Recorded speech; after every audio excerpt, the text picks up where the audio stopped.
Hello friends, बहुत बहुत स्वागत है। आज हम लोग हिंदी साहित्य सागर की कहानी नेताजी का चश्मा पढ़ेंगे, जिसके लेखक स्वयं प्रकाश जी हैं, जो आप लोगों की बोर्ड परीक्षाओं के लिए उपयोगी सिद्ध होगा। चलिए देखते हैं कहानी किस प्रकार है।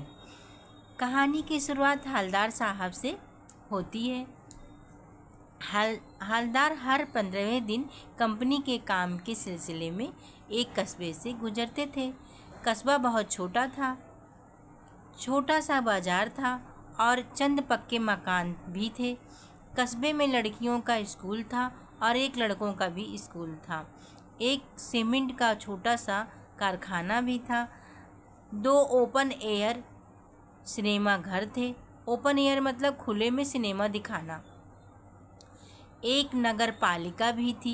हवलदार साहब जब 15वें दिन काम के सिलसिले में निकलते थे तो बीच में ये कस्बा पड़ता था। कस्बे के चौराहे पर नेताजी की संगमरमर की मूर्ति थी। नेताजी सुभाष चंद्र बोस को कहते हैं। नेताजी की तस्वीर में हर जगह चश्मा पहने हुए होते हैं। नेताजी की तस्वीर में हर जगह चश्मा पहने हुए होते हैं, परंतु इस संगमरमर की मूर्ति पर पत्थर का चश्मा नहीं था। इस मूर्ति पर जैसा हम लोग चश्मा पहनते हैं ठीक वैसा ही था। एक दिन रियल देखिए, एकदम रियल देखिए। पत्थर की मूर्ति पर पत्थर का ही चश्मा होना चाहिए, लेकिन इस मूर्ति पर काले रंग का चौड़ा फ्रेम वाला प्लास्टिक का चश्मा था। हवलदार साहब जब कस्बे पर रुके पान खाने के लिए तो उनकी नज़र मूर्ति पर पड़ी, तो उन्होंने कहा, वाह क्या आइडिया है, मूर्ति पत्थर की और चश्मा रियल। फिर से 15वें दिन बाद जब हवलदार साहब कस्बे से निकल रहे थे तो देखा आज मूर्ति पर चश्मा दूसरा है। मोटे काले फ्रेम की जगह आस्तार के फ्रेम का चश्मा लगा है। इसके बाद जब तीसरी बार हवलदार साहब कस्बे से निकल रहे थे तो देखा फिर से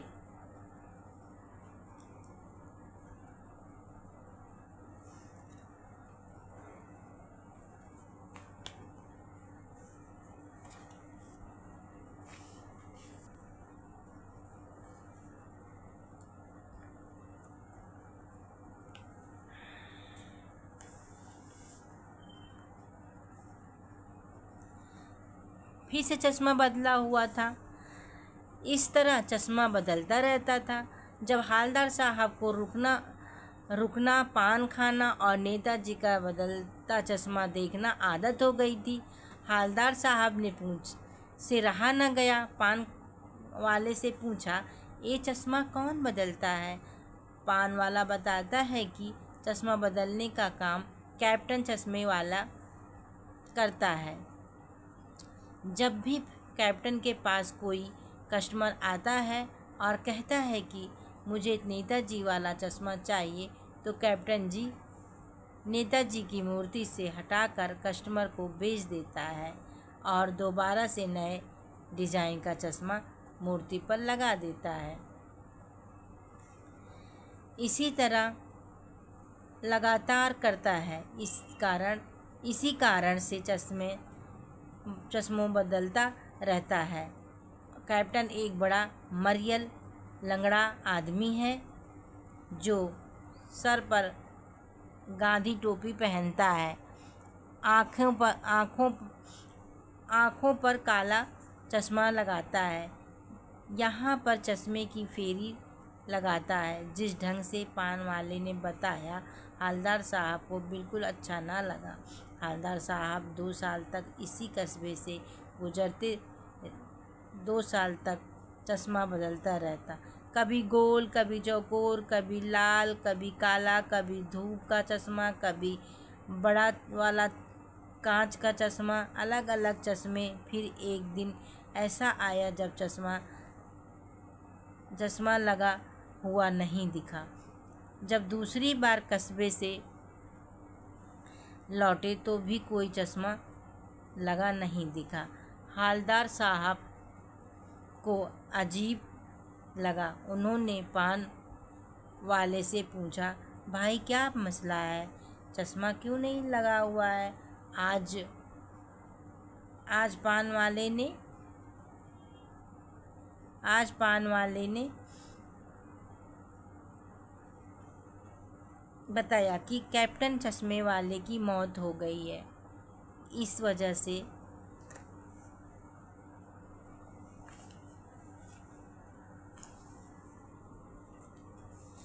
वजह से कोई चश्मा नहीं लगा हुआ।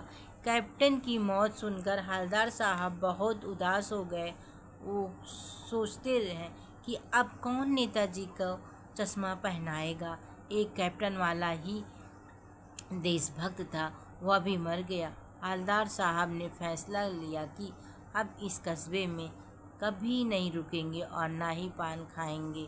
उन्होंने ड्राइवर से कहा कि अब वह यहाँ गाड़ी ना रोके, लेकिन कस्बे से गुजरते समय हवलदार साहब अपने आप को नहीं रोक पाए और देखा कि एक बार मूर्ति पर चश्मा लगा था।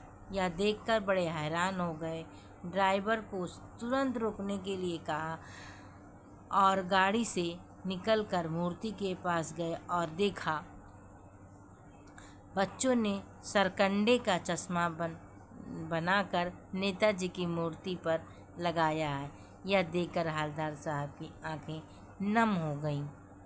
यह कहानी हमारे अंदर देशभक्ति को जगाती है। कहानी बताती है कि चश्मा वाला कितना देशभक्त था। नेताजी को बिना चश्मे के नहीं रहने दिया। हमें स्वतंत्रता सेनानी का आदर करना चाहिए। थैंक यू बच्चों। प्लीज़ अगर ये वीडियो थोड़ा सा भी हेल्पफुल लगे तो आप प्लीज़ इस चैनल को लाइक एंड सब्सक्राइब कीजिए ताकि ये चैनल ग्रो कर सके। Thank you.